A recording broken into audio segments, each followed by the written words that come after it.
तो आज हम अनकहे किस्से की दो ऐसी कहानियों की पड़ताल करने वाले हैं जो सच में दिल दहला देती हैं। यहाँ मकसद सिर्फ डरना या डराना नहीं है, बल्कि उन कहानियों में जो अलौकिक शक्तियां हैं ना, उन्हें समझना है, ये जानना है कि वो आखिर काम कैसे करती हैं। तो चलिए इस रहस्यमय दुनिया में थोड़ा और गहरा उतरते हैं। ये शब्द सीधे कहानी की एक शैतानी ताकत के हैं।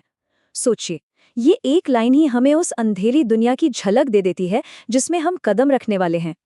एक ऐसी दुनिया जहां जाने का रास्ता तो है, पर वापसी का कोई दरवाजा नहीं। तो हम इन कहानियों को दो केस फाइलों की तरह देखेंगे। भारतीय लोक कथाओं के दो बिल्कुल अलग शिकारी, दोनों का मकसद अलग और शिकार करने का तरीका तो उससे भी ज्यादा अलग। तो हमारी पहली केस फाइल का जो विलन है वो है छलावा। जैसा कि नाम से ही पता चल रहा है, इसका सबसे बड़ा हथियार है छल, धोखा। ये एक ऐसा बहुरूपिया है जो यात्रियों को फंसाने के लिए तरह तरह के भ्रम जाल बुनता है और अक्सर किसी मजबूर, परेशान इंसान का रूप ले लेता है। चलिए, तो पहली कहानी हमें ले चलती है कश्मीर की खूबसूरत लेकिन बर्फीली वादियों में, जहां चार दोस्तों का नए साल का जश्न जिंदा रहने की एक भयानक जंग में तब्दील हो जाता है। कहानी के किरदार हैं चार दोस्त, नितिन, ध्रुव, रिया और वर्षा। और यहीं वो अपनी सबसे पहली और सबसे बड़ी गलती कर बैठते हैं। वहां के लोकल लोगों की दी हुई चेतावनियों को मजाक में उड़ा देते हैं। अब जरा इसके काम करने का तरीका देखिए। ये छलावा जो है ना, वो अचानक से हमला नहीं करता, नहीं, बिल्कुल नहीं।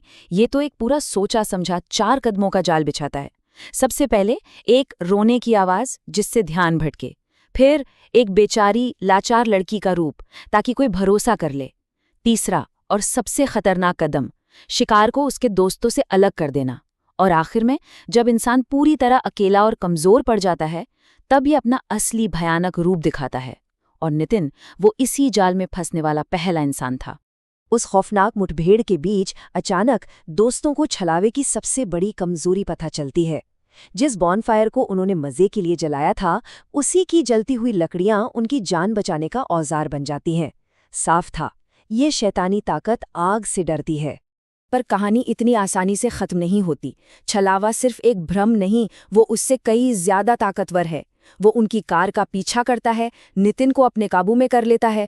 कुछ देर के लिए तो वर्षा के हाथ का रुद्राक्ष का ब्रेसलेट उन्हें बचाता है, लेकिन जैसे ही वो ब्रेसलेट हाथ से छूटता है, छलावा वर्षा को खींच कर ले जाता है। इस मामले का अंत तब होता है जब नागा साधुओं का एक जत्था उनकी मदद के लिए पहुंचता है। वो अपनी शक्तियों और पवित्र भभूति से नितिन और रिया को तो बचा लेते हैं, लेकिन अफसोस वर्षा को बचाने में बहुत देर हो चुकी होती है। चलिए, अब आते हैं दूसरी केस फाइल पर।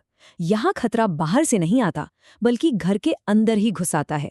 ये कहानी है एक ऐसी घुसपैठ की जहाँ एक शैतानी साया परिवार का ही हिस्सा बन जाता है। इस कहानी की विलन है पिशाचिनी। ये एक मांस खाने वाली राक्षसी है जो अक्सर एक बेहद खूबसूरत औरत का रूप धर लेती है। इसका मकसद सिर्फ जान लेना नहीं है, बल्कि एक पूरे परिवार में घुसकर या तो उसे जड़ से खत्म कर देना है या फिर अपना खानदान आगे बढ़ाना है। जरा इसकी रफ्तार देखिए। पहली रात विवेक उसे जंगल से घर ले आता है। दूसरी ही रात वो विवेक को अपने वश में कर लेती है। तीसरे दिन वो माँ के मना करने के बावजूद विवेक से शादी कर लेती है। और 3 दिन के अंदर ही वो अपने गर्भवती होने का ऐलान भी कर देती है। मतलब ये कितनी तेजी से एक परिवार पर कब्जा करती है, ये वाकई में चौंकाने वाला है। जाहिर है विवेक की माँ को शक होने लगता है और एक रात वो पिशाचिनी का असली घिनौना चेहरा देख लेती हैं। लेकिन सच जानने की कीमत उन्हें अपनी जान देकर चुकानी पड़ती है। और यहीं पर एक और दहला देने वाला सच सामने आता है। ये पिशाचिनी सिर्फ मारती नहीं, वो इंसानों को अपने जैसा बना भी देती है।